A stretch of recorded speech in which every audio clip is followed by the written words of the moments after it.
भारत की 7 प्राचीन और पवित्र नगरियों में से एक है मथुरा। मथुरा में भगवान कृष्ण का जन्म हुआ था।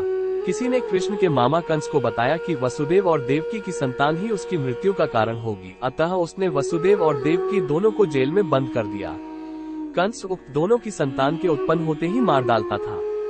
भविष्यवाणी के अनुसार विष्णु को देवकी के गर्भ से कृष्ण के रूप में जन्म लेना था, तो उन्होंने अपने 8वें अवतार के रूप में 8वें मनु वैवस्वत के मनवंतर के 28वें द्वापर में भाद्रपद के कृष्ण पक्ष की रात्रि के 7 मुहूर्त निकल गए और 8वां उपस्थित हुआ। तभी आधी रात के समय सबसे शुभ लग्न उपस्थित हुआ।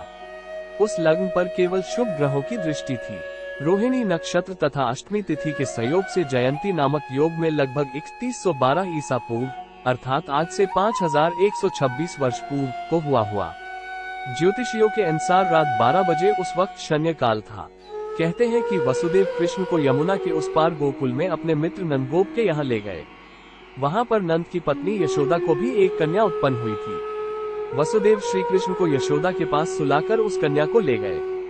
गोकुल माँ यशोदा का मायका था और नंदगांव में उनका ससुराल।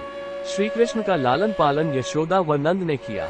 गोकुल यमुना के तट पर बसा एक गाँव है, जहाँ सभी नंदों की गायों का निवास स्थान था। नंद मथुरा के आसपास गोकुल और नंदगांव में रहने वाले टांकरी को लेकर वह जल से बाहर निकल आए। कुछ दूरी पर ही यमुना नदी थी। उन्हें उस पार जाना था, लेकिन कैसे? तभी चमत्कार हुआ। यमुना के जल ने भगवान के चरण छुए और फिर उसका जल 2 हिस्सों में बंट गया और इस पार से उस पार रास्ता बन गया। कहते हैं कि वसुदेव कृष्ण को यमुना के उस पार गोकुल में अपने मित्र नंदगोप के यहाँ ले गए। वहाँ पर नंद की पत्नी यशोदा को भी एक कन्या उत्पन्न हुई थी। वसुदेव श्री कृष्ण को यशोदा के पास सुलाकर उस कन्या को ले गए। गोकुल माँ यशोदा का मायका था और नंदगांव में उनका ससुराल। श्री कृष्ण का लालन पालन यशोदा व नंद ने किया। गोकुल यमुना के तट पर बसा एक गांव है, जहां सभी नंदों की गायों का निवास स्थान था। नंद मथुरा के आसपास गोकुल और नंदगांव में रहने वाले आभीर गोपों के मुखिया थे। यहीं पर वसुदेव की दूसरी पत्नी रोहिणी ने बलराम को जन्म दिया था। बलराम देवकी के 7वें गर्भ में थे, जिन्हें योगमाया ने आकर्षित करके रोहिणी के गर्भ में डाल दिया था। ये स्थान गोप लोगों का था। मथुरा से गोकुल की दूरी महज 12 किलोमीटर है। जब कंस को पता चला कि छलपूर्वक वसुदेव और देवकी ने अपने पुत्र को कहीं और भेज दिया है, तो उसने चारों दिशाओं में अपने अनुचरों को भेज दिया और कह दिया कि अमुक अमुक समय पर जितने भी बालकों का जन्म हुआ हो उनका वध कर दिया जाए।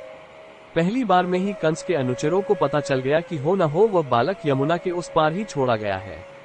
बाल्यकाल में ही श्री कृष्ण ने अपने मामा के द्वारा भेजे गए अनेक राक्षसों को मार डाला और उसके सभी कुप्रयासों को विफल कर दिया। सबसे पहले उन्होंने पूतना को मारा। पूतना को उन्होंने नंद बाबा के